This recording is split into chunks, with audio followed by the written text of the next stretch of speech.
Welcome, everybody, to this episode of MSP-1337. I'm joined this week by Jim Harryman of Kinetic G. Welcome, Jim. Good morning or afternoon, wherever you are.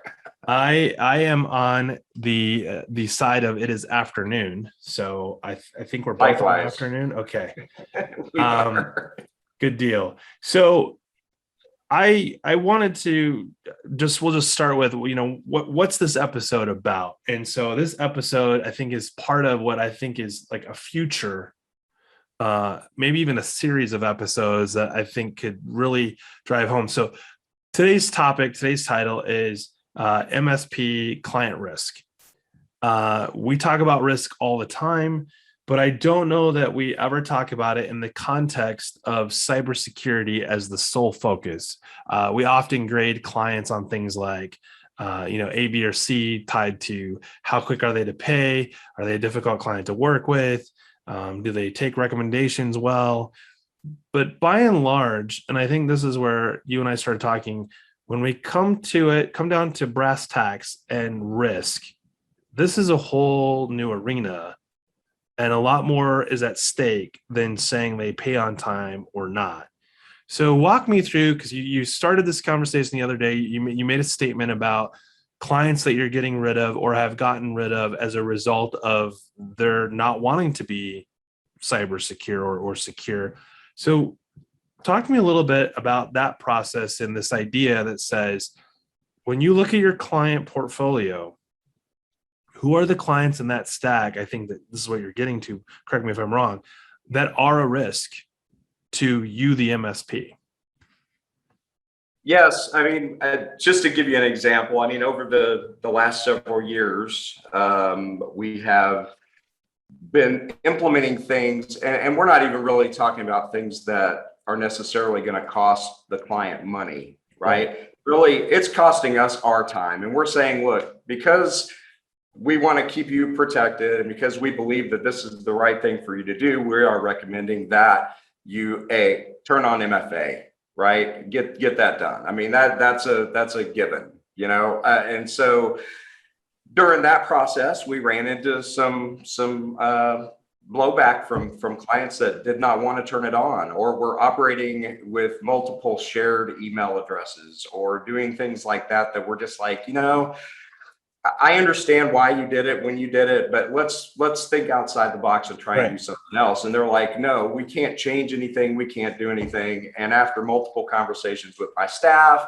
and eventually it coming up to my desk, we just kindly said, look, I don't think that we're a good fit anymore, because we're making recommendations to protect you from these things that we have seen happen, whether it's a CEO fraud or some phishing attempt or whatever, that we don't want you to be affected by. You're a business that's very similar to ours, not in what we do, but size-wise, employee-wise, everything else.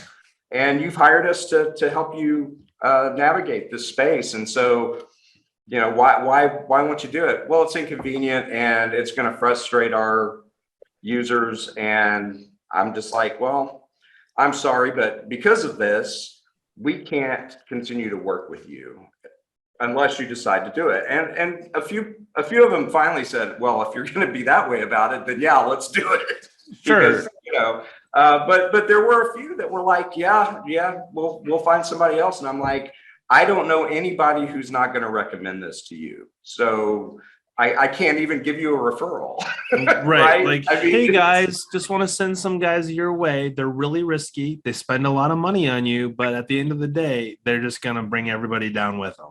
Right. Yeah. So I mean, I was just like, I'm sorry, but I guess, Google's your friend in this case, Mr. Business Owner, and good luck. I'm stumbling over my words here, which is almost a rarity for me. I'm usually pretty wordy and just can keep, rambling.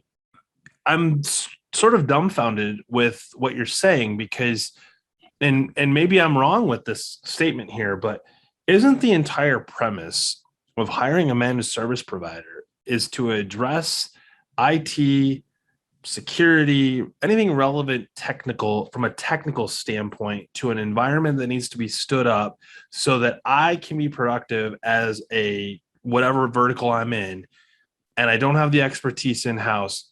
I'm coming to Jim or to whoever the MSP is to get help making those things happen. And when we sign those contracts and those agreements, we're sort of like turning over the reins or handing over the reins. It's almost like getting a letter of authorization or the LOA to have someone on your behalf go and get Sure. services for you. Or I'm not of sound mind, so I've given you power of attorney. Like there's all these things that come to mind right now. And I'm going, wait a second. When did our client base start to make or decide that they really don't need you to do anything other than accept a paycheck and provide services that they deem are necessary, not what they expect from you to deem Right. as necessary? Sure. Yeah. I mean, for us, I think the scenarios that we've encountered have mostly been with long-term clients when we're trying to bring them forward, right? Sure. And so at new business, it's like, hey, this is what we do. I mean, they know up front, Right. we're gonna disrupt you here. We're gonna make some changes that you may not be ready for, but we're telling you right now, we're gonna be here every step of the way, and we're gonna hold your hand, and you're gonna yell at us once or twice Right. because this person was down for a couple of hours when you said it wouldn't happen, and that's gonna happen. But just rest assured that we're gonna be here with you through this, and once it's done, we can all sit back and have a sigh of relief to say, look, we just made ourselves more secure than we were, and we have left that out. I'll give you, I mean, this is kind of outside the scope of what the discussion is, but it's a real life thing that happened. We had a client that was acquired by a large international company. Okay, this was a software development company, Okay. and they great client, and we still talk to them and have a good relationship. When they were acquired, there were a lot of controls that the parent organization required them to do that they freaked out over. Right. Sure. I mean, it's like that we cannot do this. This is going to ruin our whole workflow. I mean, our costs are going to skyrocket and all this other kind of stuff. And it was a pretty amazing interaction to watch between the two opposing factions in that. But ultimately, they had to acquiesce and put these things in place. I mean, it was just the way that it went, and he had no choice. When the client was my client and we would try and do these things and do all that, it was very resistant because of those same reasons. Very, And so very they rigid in their response, right? Like it's just a no. They didn't even really want to talk about it. So this just came to mind as you were describing this scenario. You were talking about, how do I refer this client somewhere else? And it got me thinking, like you said, new clients you don't have that problem with. And I'm thinking, I wonder if those are the client that another MSP has said, fine, if you're not willing to implement these things, then see you later. And so then they go away from you, right? And now they have to actually talk to other MSPs, other firms that might provide similar services, and they're getting told the exact same thing. And then eventually they pick one because they're too embarrassed to come back to the MSP that they left, to say, I need these things. Do you think there's some element of truth to that? I actually do. We had a deal happen recently. We just brought on a new client this month that 8 years ago was a client that this exact kind of stuff happened. And they basically went through probably half a dozen other MSPs and providers over that space of 8 years, all of which, they finally just we're like, well, if we're going to have to do all this stuff, why don't we go back to the folks that we really like? Yeah. And that's really what happened. So, I mean, that's kind of how it went. But I mean, there's yeah, only two driving forces, right? There's two driving forces for a client. One of the driving forces is because they had something bad happen. So they're either coming to you net new because of the MSP that didn't protect them or is being blamed for not protecting them.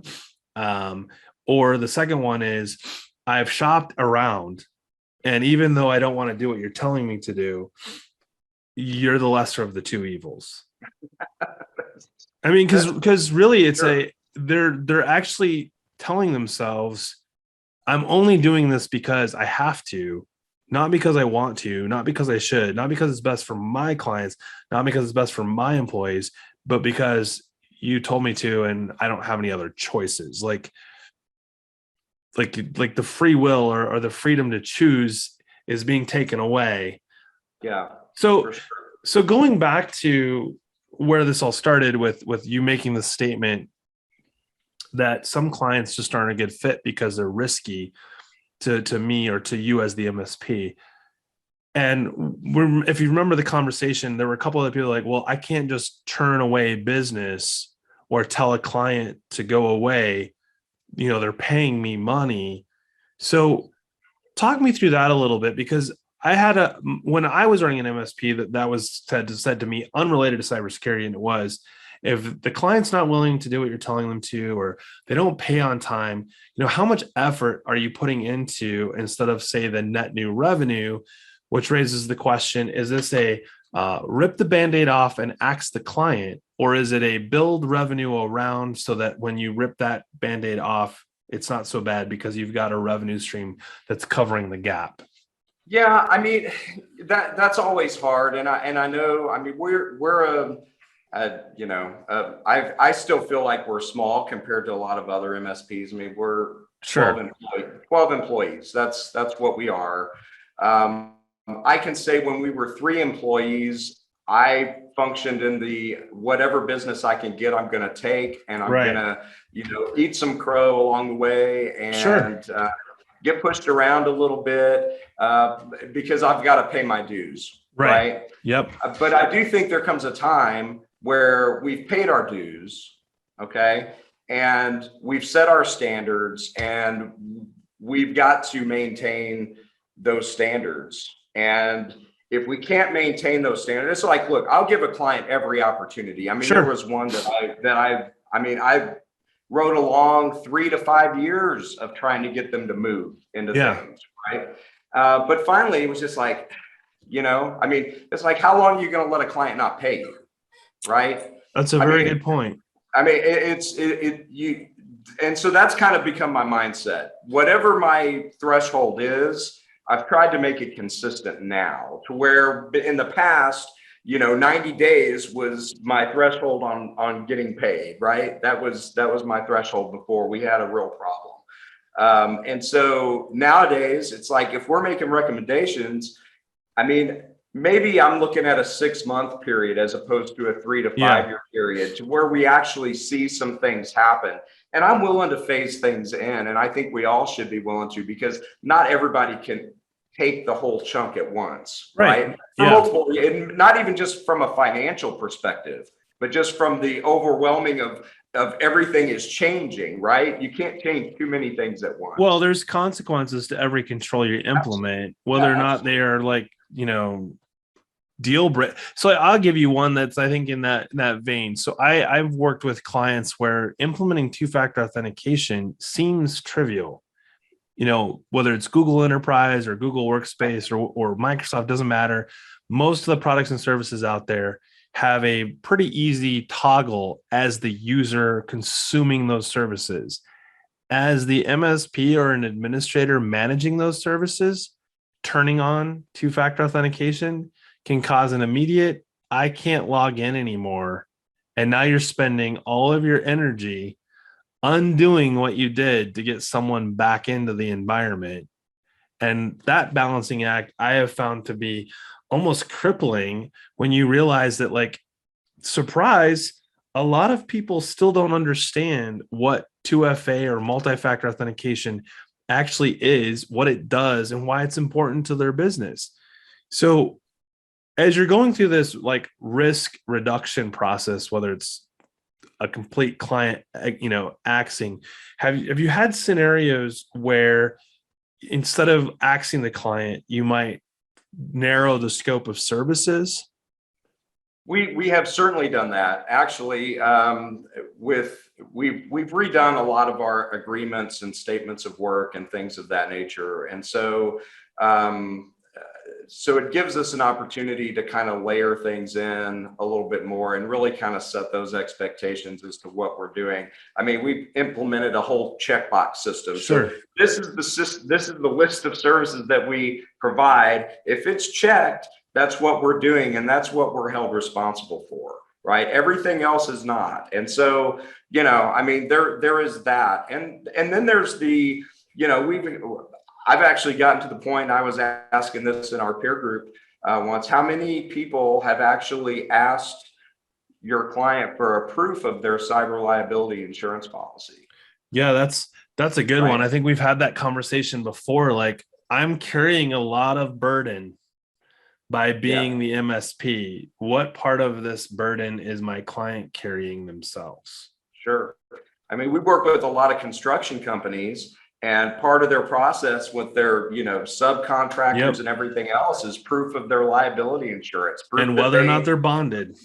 exactly. So I'm like, okay, I think that I think it's come to that point for us to where if they're signing the contract where I say you must have this, Yeah.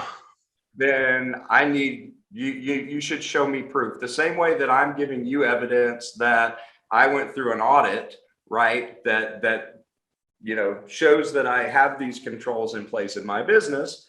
And here's, by the way, my certificate of insurance and all that other kind of stuff. It should be reciprocal. And it's, it's getting there, and it's some awkward conversations Yeah. initially. I think I'm getting better at asking for it, but Well, I think you've done a really good job of articulating what I think is, when it comes to cybersecurity, among other things, but cybersecurity is obviously the focus, is that it's not a one-sided part of an equation, right? Like A plus B equals C, but A and B have to work together or you'll never get C. that's Like correct. the client has to be engaged and participate and want to see an improvement in their security posture, because when it's just about checking boxes for their insurance or for their compliance, inevitably the boxes will get checked, but that's as far as it's going to go, which usually means they didn't spend very much money. But if something bad happens, they also aren't going to recover very much money. I mean, we've even gotten to the point now, especially with these clients that are bringing us these. Well, I was just going to say thanks everybody for allowing for a brief intermission while the power went out and took all of my network down. So we were talking about, I don't even remember. I got sidetracked with my like total network connectivity failure. And I'm like, man, it seems like you're having internet troubles. And then I realized I suddenly lost my wireless signal. And even though the lights on my side of the building didn't go down, it took the hardware down on the other side, which lost the connectivity to the internet. Lovely. We were talking about the reciprocal nature of the relationship between us and our clients. Right. And I don't know how much of it was there, but like I was saying, we've gotten to a point to where we are, recommending our clients that aren't falling under any kind of compliance or Right. regulatory deal to look at a SOC 2 type 1 or 2 audit of some Sure. sort, just to, establish some baseline, and we'll walk through it with them and we'll implement all the things that are there. It is an expense, but I think that it's one of those things where when they're presenting to a prospect themselves, that they can say, look, we are, SOC 2 type 2 compliant and audited annually. And, you can rest assured that we take this stuff seriously, and then go beyond that if you have to with your clients or whatever. But you have to start somewhere. And I think that is, something that you have been really high on, just, starting somewhere. We been doing the CIS controls. It's like, start with control one, start with control 1.1. Right. Know what you have, right? Know what you have on your network. Know what your assets are, and then go from there. It is time consuming. It is difficult, but ultimately, I believe it's worth it. Not only for your own peace of mind as a business owner in this industry, but for the longevity of your business beyond yourself, what it might be after you're not doing it anymore. So, well, I think you brought up something really, I was actually going to ask the question and you went there. So whether you've picked a NIST framework or a CIS framework, or maybe you are bound for compliance with, DFARS or some other that's pushing you towards compliance. I think what's really interesting about what you said, starting somewhere, is to remember that it's not necessarily about compliance, right? Because if you're in an industry that's not regulated, to say that I'm compliant with framework X, that's not telling anybody necessarily any more than it doesn't make sense for so many people, right? But when you say we've mapped the security controls for your organization to a recognized framework, right, which is different than saying we're compliant, you really have a leg to stand on. And I think it's really important to remember that, because I had this happen the other day. The business said, hey, our inventory is better than 80%. I'm like, wow, that's amazing. We started walking through their inventory, and I would argue that it was relatively accurate in that regards. And then I said, this doesn't look like you have all of your networks included in what you're scanning for all your devices. And they're like, oh no, we don't scan. I think it was like guest network, voice network, and something else. Well, when we scanned the voice network, we found all kinds of stuff that were not part of their inventory and should not have been on the network. So right. it's a humbling experience, right? When you use a control set that everybody agrees upon, and when you walk through that. So I think that's huge. I think that we don't do this enough, the walk through a control set to say, I want to make sure that I'm operating with that in mind. And I realize we've steered a little bit off of the whole risk thing, but if you're an MSP and you want to know what your risk is, walk any client through a control set and find out what controls are actually being satisfied, either by them for what they were doing before they came to you, or what you've done since they've become your client. Is there room to work with, like you said, a phased in approach? Financials get in the way, it can't be done tomorrow. What's that hard stop or line in the sand, if you will, that says I can no longer keep going down this path as my risk increases? Which raises a question for me that I wanted to ask you. How do you handle, I mean, you talked about a lot of the documentation and the things that you do to sort of help with, I'm going to say indemnification, because we like to throw that word around. But Sure. if your client has all this paperwork in place with you, the indemnification, they didn't sign off on certain things, the clear lines in sand of what you're responsible for, and breach happens, are you prepared in those cases to defend when there's an auditor now coming into play that might say, well, it's great that you checked all these boxes and the client didn't want to pay for any more services? What's the comfort level to say I can defend, or I can stand up to that auditor and say, look, we narrowed our scope. We did the following things to the best of our ability, because that's still better than having done nothing, allowing them to flounder, if you will, with somebody else or on their own. You're at least reducing the risk by something. Sure. Yeah, I mean, a lot of the things that we've done to help with that, usually the things that people are staying away from our experience right now, is getting into the 24/7 365 SOC monitoring, Sure. password management, and some of those things that have a little higher price tag in them. With new clients, we are basically packaging it in as often as we possibly can, to do that. But I think the things that we've standardized on, regardless of what where we're at, is, I mean, when we onboard, we install backups for all workstations and devices, period. Sure. It's not an optional thing. We don't, Right. we just say, this is what we do. It cannot be off the table. Right. Obviously, the standard, endpoint detection and all of that stuff. And so, I think that in and of itself, that is, a good start. As far as my confidence of, standing up to it, I feel like we do a really good job of identifying when things don't get done right around here. I believe we do. I mean, every week we have meetings and we review logs, and we're doing all these things to try and make sure that we're covering the gaps that can take place, or even just, things that fall through the cracks, which can inevitably cost you money in those events. Having not been through any of that type of scenario with a client of ours, I would like to say that my confidence is, above 90%. Yeah. But until I have to do it, I'm not going to know. All I have to live on is, look, I do have independent auditors come in every year and evaluate what we're doing and how we're doing it. And I have to give evidence of all that stuff and meeting minutes and everything else that I impose upon myself and our company, even though we don't have to, right? Well, I think you just said it. Your defendability is tied to the level of documentation and evidence to support that you've done everything in your power.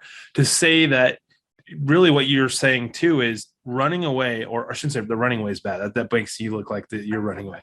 But to cut ties with a client, you're really saying is a last resort. We're going to try everything we can because we know how important security is. So we're taking this risk relationship, we're taking it for as long as we can until we realize that they're just not going to make the changes needed for us to feel confident and go home and be able to have a good night's sleep. Exactly. I mean, ultimately, I don't ever want to have to file a claim on my cyber policy. I don't.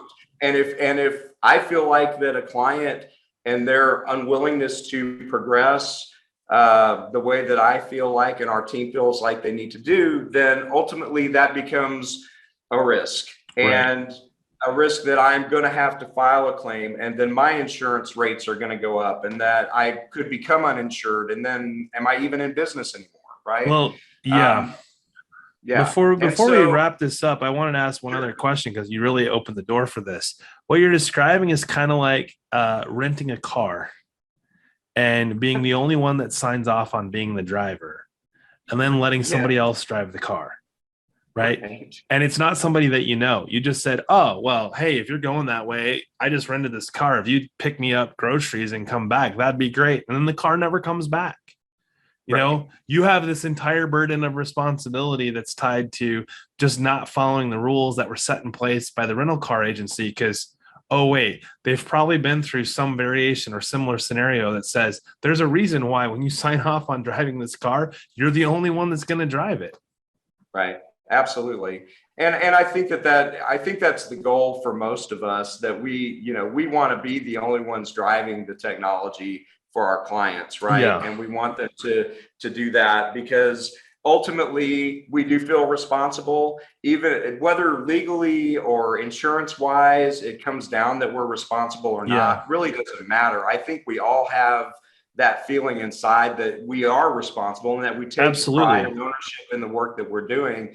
And so we got to stand behind that. And I think the things that we're doing at Kinetic is, I think every MSP that calls themselves an MSP should be doing these things at some level. I mean, maybe not to the extent that we are, because you're a 3-man shop or whatever. When I was a 3-man shop, we didn't think about any of this stuff. We were just trying to get things done. And I don't think anybody can downplay the value that's in what I think makes up a large percentage of the MSPs that are out there, that as you grow, you become more mature. And that's just the reality. So Jim, before I let you go, what's the leave behind that you think of, like whether they're MSP-Ignite members that are thinking about secure outcomes or haven't had a chance to get involved, or maybe it's like you said, hey, if you start somewhere, do something.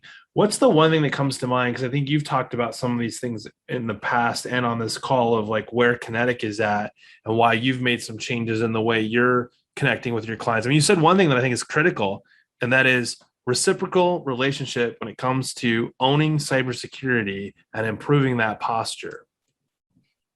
Absolutely, and to lead the conversation as much as you possibly can. I think that is something that we all fail at sometimes. We get really comfortable. We train people to do things, and we expect it to happen, and we think it's going on. But then maintaining the relationships that you've built over the years that you've put into your business are very important. And we all get complacent sometimes. And I think that the less we do that, and the more that we try and get out and engage with all of our clients as the owner or co-owner or partner in a company, I think that it speaks a lot of volume to our clients that we do care, and that we're not just waiting on the check to come in or the credit card to ding at the beginning of the month.